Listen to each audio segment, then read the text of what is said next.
Chào mừng các bạn đến với trò chơi Bước chân vui nhộn.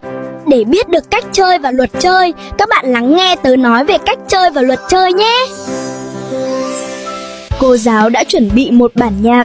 Các bạn hãy nghe nhạc và thể hiện động tác nhảy theo cảm nhận âm nhạc của mình. Luật chơi: bạn nào không thực hiện được đúng yêu cầu, bạn đó sẽ phải nhảy lại bản nhạc đó một mình nhé. Các bạn sẵn sàng để tham gia trò chơi chưa nào? 1, 2, 3, trò chơi bắt đầu!